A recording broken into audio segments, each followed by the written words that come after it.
नमस्कार दोस्तों, आप सबका स्वागत है मेरे YouTube channel study with Avinash Chaturvedi में। मित्रों, आप लोगों में से कुछ लोग जलालुद्दीन अकबर के टॉपिक पे बात करने के लिए रिक्वेस्ट किए थे और जलालुद्दीन अकबर का टॉपिक परीक्षा के दृष्टिकोण से महत्वपूर्ण भी है। आप अगर संपूर्ण मुगल काल का अध्ययन करते हैं तो लगभग एक चौथाई अकबर से संबंधित है उसमें, और प्रश्न भी ज़्यादा आते हैं। भारतीय इतिहास में दो शासकों के नाम के साथ महान शब्द का प्रयोग किया जाता है, एक अशोक महान और दूसरा अकबर महान। दोनों का साम्राज्य विस्तृत था, दोनों पराक्रमी थे, दोनों ने कई युद्ध किए और युद्धों में विजय अर्जित किया।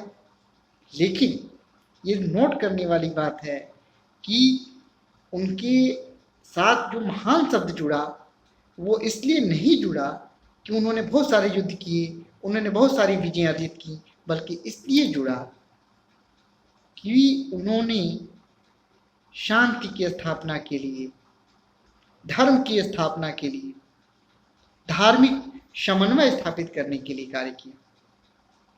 एक तरफ जहां अशोक महान ने बौद्ध धर्म को पूरे विश्व में फैला दिया, पूरे विश्व में उसका प्रसार किया, वहीं अकबर अपनी हिंदू प्रजा में, बहुसंख्यक हिंदू प्रजा में अपनी लोकप्रियता साबित करने में सफल रहा, उनका विश्वास अर्जित करने में सफल रहा।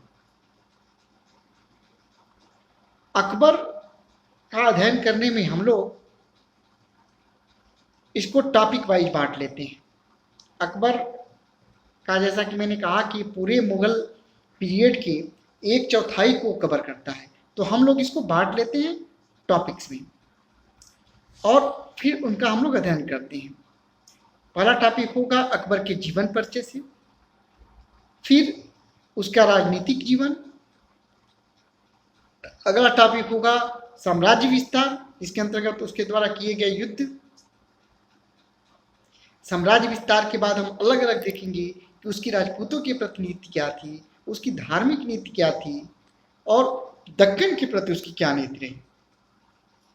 इसके अलावा हम अफगान के संदर्भ में उसकी अफगान नीति का भी हम लोग वर्णन करेंगे और उसको हम लोग वर्तमान जो राजनीतिक परिदृश्य है उसके साथ जोड़ के उसको देखेंगे, तो हम लोग उसके अफगान नीति का भी अलग से अध्ययन करेंगे। उसके बाद टॉपिक होगा दीन ए इलाही, फिर अकबर के समय हुए विभिन्न विद्रोह, उन विद्रोहों को भी अध्ययन करेंगे क्योंकि उस पर भी क्वेश्चंस पूछता है। और फिर अगर उसके समय प्रशासनिक व्यवस्था, क्योंकि अकबर ही था जिसने मुगल प्रशासनिक व्यवस्था की नींव तैयार किया, तो किस प्रकार उसने प्रशासनिक व्यवस्था को स्थापित किया हम लोग अध्ययन करेंगे मुगलों की प्रशासनिक व्यवस्था या अकबर की प्रशासनिक व्यवस्था के अंतर्गत। इसके अलावा कला एवं संस्कृति का उसके समय जो विकास हुआ उसको हम लोग अलग एक टॉपिक में देखेंगे। तो इन कुल 10 टॉपिक्स होंगे और 10 टॉपिक पे हम लोग अध्ययन करेंगे अकबर के जीवन के अलग अलग पक्षों को जो परीक्षा के दृष्टिकोण से महत्वपूर्ण है।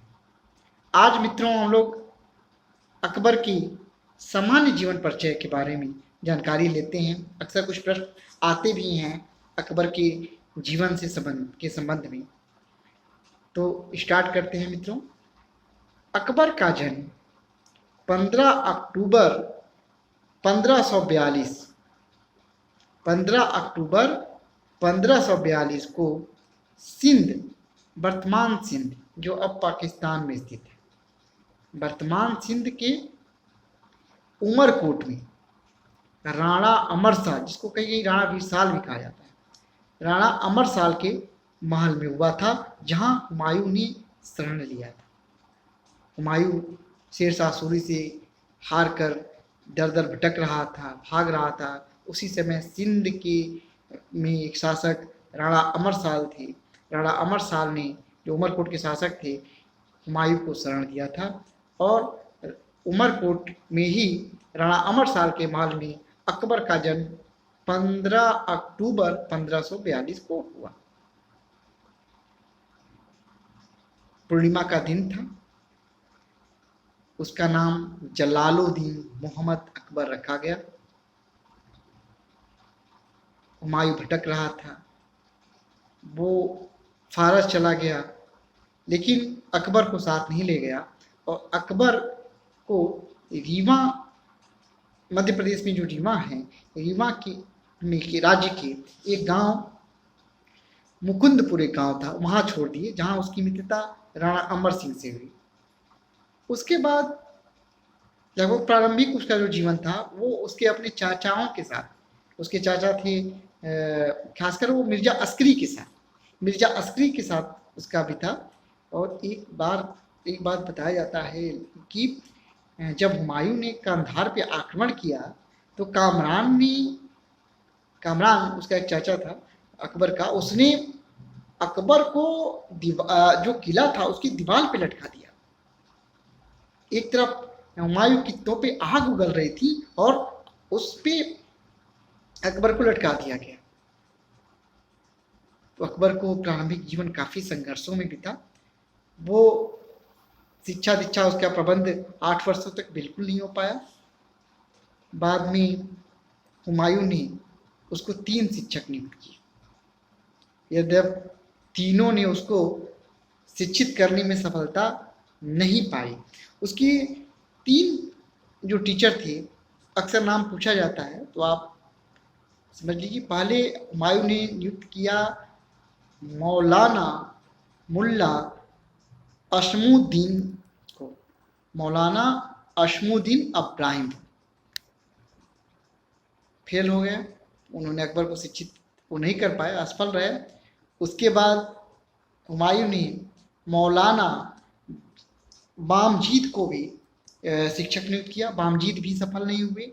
तब मौलाना अब्दुल कादिर को शिक्षक नियुक्त किया गया। इन तीनों शिक्षकों ने उसको बहुत कुछ सफलता उन लोगों को नहीं मिली शिक्षकों को, क्योंकि अकबर की रुचि शिक्षा इस तरह की जो शिक्षा थी औपचारिक शिक्षा में नहीं थी। यद्यपि उसका जो जीवन था वो बड़ा अध्ययन किया, उसने देखा, परिस्थितियों का अध्ययन किया। उसको जो शौक था उसका, वो मुख्य शौक था घुड़सवारी का। घुड़सवारी का शौकीन था। उसने सैन्य शिक्षा पाई और सैन्य अभियानों में उसकी रुचि रही शुरू से। इसके अलावा उसको कबूतरबाजी और कुत्ते पालने का भी शौक था। तो ये उसके जो महत्वपूर्ण हॉबी थी, मैंने उसका जिक्र किया। अकबर का जीवन इसी तरह से कटा। फिर हुमायूं अपना भारत में राज्य को पुनः प्राप्त करने में सफल हुआ। तब अकबर आया। अकबर का जो मेन अकबर का होता बैरम खां था, हुमायूं का एक अमीर था बैरम खां।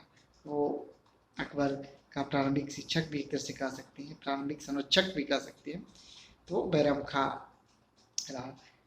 हुमायूं की मृत्यु असामयिक निधन हो गया हुमायूं की, जब वो काफ़ी शराब पिया हुआ था और सीढ़ियों से उतर रहा था तो गिर के उसकी मृत्यु हो गई।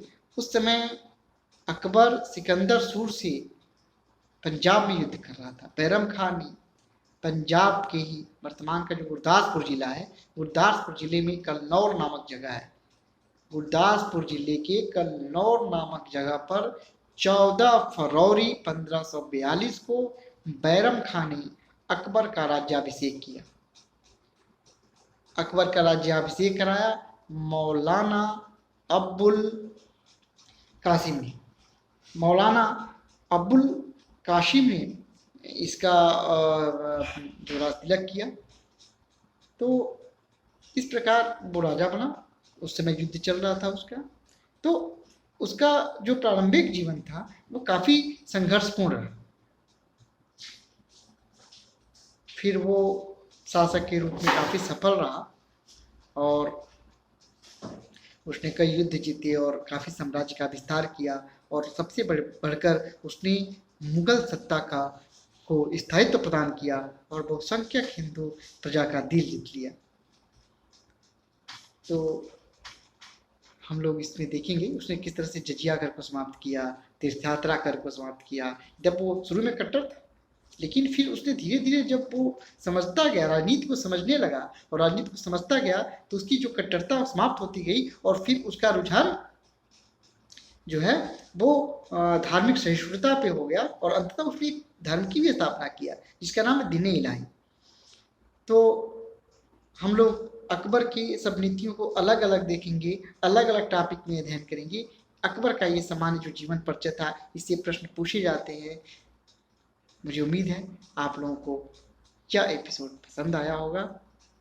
अकबर के संबंध में कुछ भी अगर आप जानते हैं तो उसको आप लोग अपने मेरे कमेंट बॉक्स में लिखें, टिप्पणी करें और मेरी जानकारी, मेरे द्वारा दी गई जानकारी आपको कैसी लगी इस पर जरूर कमेंट करें। धन्यवाद दोस्तों, नमस्कार।